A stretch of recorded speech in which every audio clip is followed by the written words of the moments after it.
Ayan. Tol, sabi mo, yung battery o yung ano, ako na magkasikaso para kasi yung mga driver, busy man sila. Ipatulak mo na yan ngayon.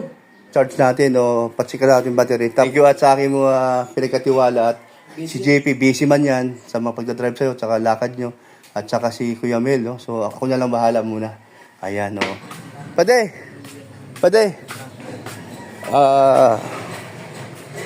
alam ko naman na busy kayo pareho ni Kuya Mel sa sasakyan baga. Ako na lang magkasikaso, ha? Sige. Kasi una-una, salamat sa yung dalawa ni Kuya Mel dahil si Kuya Bal na lalayan nyo sa mga lakad nyo at ako na lang muna magkasikaso. Sabi ni Kuya Bal, ako na lang muna para at ang lakad nyo tuloy-tuloy. O kasi ang pagka-company, alam ko pagod din kayo. So natuwa naman ako na si Kuya Bal na ako na mag-asikaso. So okay lang sa inyo pati? Ayan, thank you. Ay yung ano? Meron pa. Meron pa? Pabilhan mong gulong Fortuner niya. Ako, kalbo na rin. Ilan? Isang pares? Makita mo naman yung flight. Oh, sige. Ayan. Ayan, salamat oh. Basta ito, pag may mga problema sa sasakyan. Tumbong kami sa'yo. Ayan. Ay, galing. Ayan. The best yan, the best. Thank you.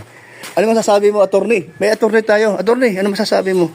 Mayroon pa dyan. Mas better. Mas better. Yes. Ayun lang? Hindi, kasi yung kagandahan noon, nakakapagsabi ka kay Kuya Bal ng mga problema. O, yan. Kasi kung yung mga driver, Busy baga. sila. Oh, ang gusto ko rin na magkatulungan kami. Tsaka para yung lakad namin, hindi na Tuloy-tuloy. nakabala. Nabala. Ayan. So, Tama yun. good job. Pare Koy. At attorney, alam mo, Asan mo yung sagot mo? natuwa din ako sa'yo kasi kahit na may problema ka sa pag-ibig, pero matatag ka pa rin. Akala ko. Napakatindi ng ano. Akala ko sabihin mo, sa pag-iisip. Kahit may problema ka sa pag-iisip. Di ba tapos yun? May kadugtong pa yun.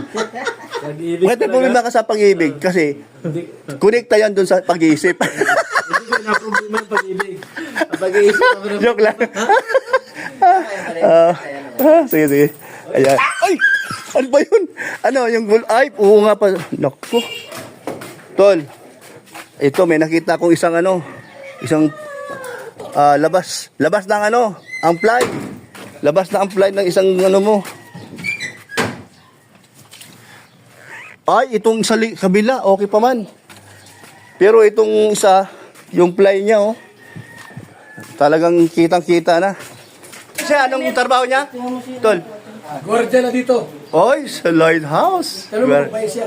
Kaya Gabal, na sabi ni Gabal, ikaw daw ang bantay doon ngayon. Gwardiya. Bugog yan. Kaya Gabal, na ikaw ang gwardiya dito, sabi ni Kuya Bal. Oh, daw. Oh. May sweldo ka. Oh. May sweldo daw, ikaw. May pensyon pa. Ay, gra. Ayos ah. Kompleto na. Ito ang magsabing bawal dito magpasok. Pag alas 9, wala na. Scorpio, patay tayo dyan. Dapat mahigpit ikaw. Marcelo agad. Marcelo agad. Ano, sabi mo? Marcelo agad. Oh, kasi. Alas 9 na tayo, wala na makakalas. Ala! Muna ngayon, ikaw na ang gwardiya rito. Wala man damit. Damit dyan. Daming damit dyan. Pag sinabi mo, Corbal, gagawin ko. Paano yung bahay doon? Ano yung bahay mo doon? Sino maiwan? Hindi ko na narinig. Paano yung bahay mo doon? Hindi mo na... sino maiwan doon sa bahay mo? Saglitan ko na lang. Okay. Masalisyan tayo dito. Pag wala kami rito, huwag kang magpapasok. At punta kaming Gumaka, Basbate, Donsol. Sugo, dito ka lang. Bantay. Ang galing talaga ni Tatay Yaman. Ito sa respeto yan. Tama. Sundalo ka di ba? Sundalo ka. Si Duterte, nasa ibang bansa na, sa Netherlands.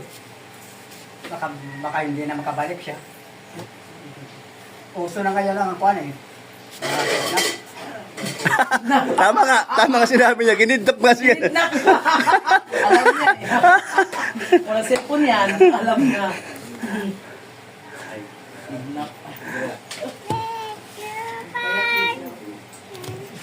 bumaba ito. Payat na. Wala. Paano mo maririnig pag may magkatok? Bahala siya. Walang marinig pag inakyat ang bahay. Alam mo naman. Kailangan talian yung paa mo. Hilahin na lang nila yun. Pag nagkata siya kung walang nabukas, di lumayas na siya. Hindi. Siyempre kakatok yun si anak ni Kuya Bal. Kailangan talian yung paa mo. Tali. Isabit doon. Hilahin. Hindi, dapat meron dito na, nakalambitin. Oo. Pag yung gagalaw-galaw na, tao na. Lata ba? Lata. Tali ha, tali. Talian yung paa mo ha. Tapos ilabas doon sa gate. Hilahin na lang nila. Walang magagawa ka na Ano? Okay no? Okay. Hindi na nawawala sa tao yan. May sahod? Okay. May pensyon? Okay. Lahat okay. Okay. Grabe. Nandito yan si Tatay Batas para ikaw din. Ano kasi siya, madali siyang makakuha ng... Halimbawa, pag may sasabihin ka. Tatanong sa kanya, Lakad. Ay, lahat. ay, Ilang oras? Wala na yan. Madali lang yan. Sige-sige lang ang lakad. Sige, sige. Kahit may nangyayari. Saan ka dumaan? Kalsada. Kalsada lang? Grabe. Hindi ka napapagod? Ay, sige-sige lang. Pag napagod, upo. Katulad ngayon, upo na. Nakarating man ako. Nakarating ka na. Paano yan? Dito ka muna, sabi ni Kuya Bal. Hanggang wala siya. Hanggang wala siya. Hanggang wala siya. Batang na yun. Wala pa talaga ang panya. Alin yun? Alaga pa lang. I don't like a fight. I give you maybe only 1 pound. Pabanalan. Tingnan mo. Ikaw dito ang executive director. Gwardiya.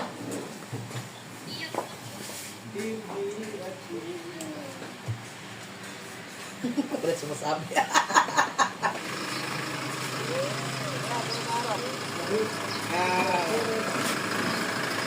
Ito, kukunin. Ito pala sa yung sa asin. ano yan, gamit sa ano? Sa asin. Oo, si. Punas-punas. Oo, dyan lang yan. Ilagay. Sa asin yan. Gagawin natin yan. Ay, gamitin natin yan.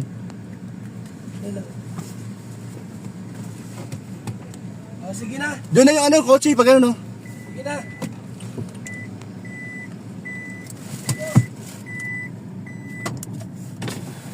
Yung isa yung luma, sa inyo na igarahe mo sa inyo. Eh, paano pag ginamit ng church? Doon na lang kunin. O, doon na lang pakuha. Oo. Pakuha, sige. Para mabawasan dyan ng Oo, traffic. sige. Mas maganda nga. Bye-bye po.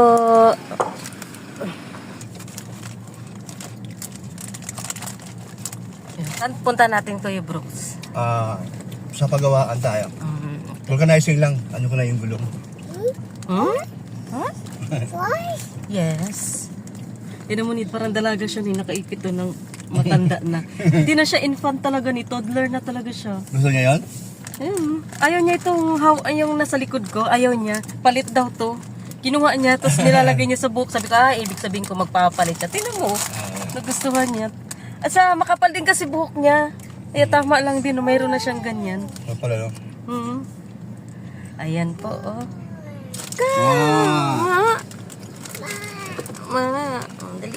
Ayan! Lapit lang. Hello, Kaw. Hello, Kaw. Mwah! Babay na. Bye-bye, Kaw.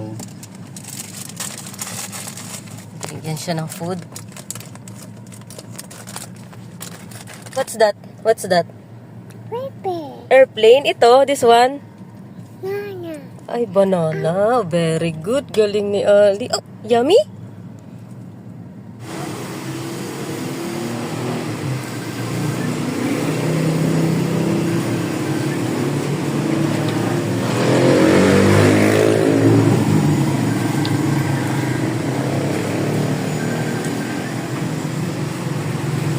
yung singaw, yan singaw. Yan, okay na sa ngayon.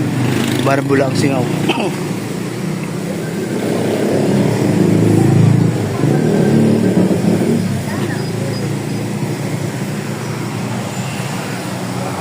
Yan po, pati po ang Fortuner.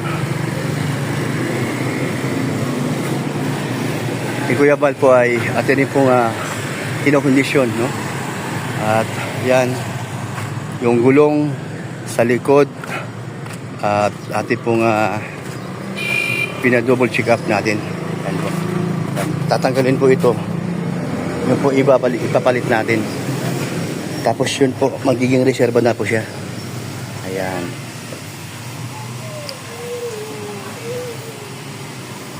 Okay na siya. Wala man siyang butas. Pero ang pito, yung barbula niya, yun ang may singaw. Bait ng nilugasan pa yung rim. Ayan. Yan po. At tayo na po talaga mag-maintain mga sasakyan ni Kuya Bal. Salamat Kuya Bal at pinapagawa mo sa akin at pinapacheck up mo. Yan.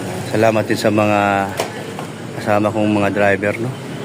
Si Pading GP Alivio at si Pading Kuya Mil. Yan po. Sila po ay nakasuporta kay Kuya Bal sa mga lakad o saan sa mga pagpunta sa beneficiary ni Kuya Bal at sa pag-scout nila at sa mga pabahay, ribbon cutting, feeding program. Kaya po sila po si Alivio at si Kuya Mel ang maasahan po. Talaga na pong hindi makatawaran ang kanilang sipag sa pagmamaneho. At tayo na po ang mag-asikaso lahat ng sasakyan ni Kuya Bal para laging nasa kondisyon pag umaalis kung saan-saan. Nasa kondisyon lagi. Kasi na double check natin. Ayan, thank you. Thank you.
Wala.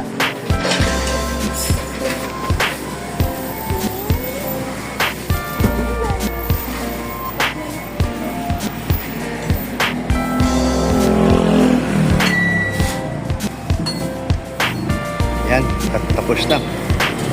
Tapos hanap ako ng karawasan. Yung inulugan ng 5 pesos. Titry ko yung ilalim para matanggal yung mga lupa-lupa. Pati makina madumi rin eh. Ano na natin.